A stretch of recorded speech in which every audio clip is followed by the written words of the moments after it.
Yo, what's going on, guys? And today we're talking about Terrence Ross, a guy who's available for trade according to HoopsHype.com. Shout out HoopsHype. So let's talk about it. I want to hear your thoughts down below. What do you guys believe Orlando is looking for? They said they want multiple second-round picks now. They used to, during the season when they put him on the trade block, they said they wanted at least one unprotected first-round pick. Now, at the previous trade deadline, like I just said, Ross was a first-round pick. That was what the asking price. But now he's owed $11.5 million in the final year of his contract. Rival teams have shown interest for him, hoping that Orlando has lowered their asking price to multiple second-round picks, similar to what teams previously traded Evan Fournier to the Celtics for.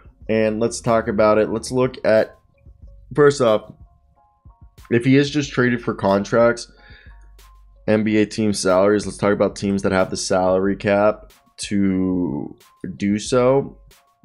And that's where it becomes interesting, because I think if you look at this, look, Detroit, San Antonio, Orlando, Indiana, Portland, Memphis, Chicago, Oklahoma City, Sacramento, Charlotte, Houston, Toronto, New York, and Minnesota are all teams that are basically under the salary cap. Some of those not by much, but others more than. Basically, Memphis, Portland, Indiana, Chicago. Well, Chicago, let's not count them. Oklahoma, Memphis, Portland, Indiana, Orlando, and San Antonio, and Detroit could be teams that don't even need to trade players and could take on the 11.5 and still be under the salary cap. I could see like a team like Memphis, who, if they do trade Dillon Brooks, they could trade Dillon Brooks to a team and then reroute somebody with some second round picks attached to bring Terrence Ross over. I could see something like that. I could see Portland using their trade exceptions to bring in a guy like Terrence Ross. I could also see a team like the Indiana Pacers maybe try to move on from, I think the Pacers, if you look at them, they have a few guys under salary like Goga. Maybe they want to move on from him. I really think he's the only guy that you could say they would want to move on from. Maybe they want to move on from Buddy Hield and Brogdon, but I don't think Brogdon, Buddy Hield would be traded to the Magic.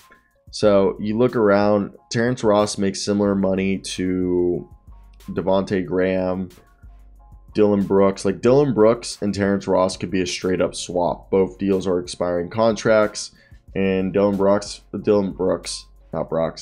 is very similar, like his career arc trajectory is more in the timeline of the Magic. He would fit better. I actually really like a Terrence Ross and Dillon Brooks swap. There's also a team like the Kings who want more depth and help for their team. Rashawn Holmes has a similar contract.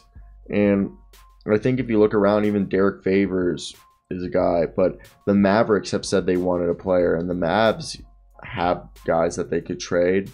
Or even, Monte Morris. They don't need another point guard, the Magic. So I think there's a lot of options you could look around. I mean, the Nets need players. There's a lot of teams that need players, and Terrence Ross, if he's for a second round pick, that's pretty good. Because Franz Wagner, Chuma Okeke, Jonathan Isaac, Jabari Smith, and the rest of the gang has kind of have the wing positions locked down. Wendell Carter Jr. and whoever we bring in behind him will be fine at the center position. There's still Mo Wagner, Franz Wagner's brother. Then at the point guard shooting guard position, we have RJ Hampton, Cole Anthony, Markelle Fultz, and Jalen Suggs. So I think we're fine right there. Let me know your thoughts down below. Go in the description. I have an NBA show. I should also link my NFL channel. I started an NFL channel. You guys should check that out.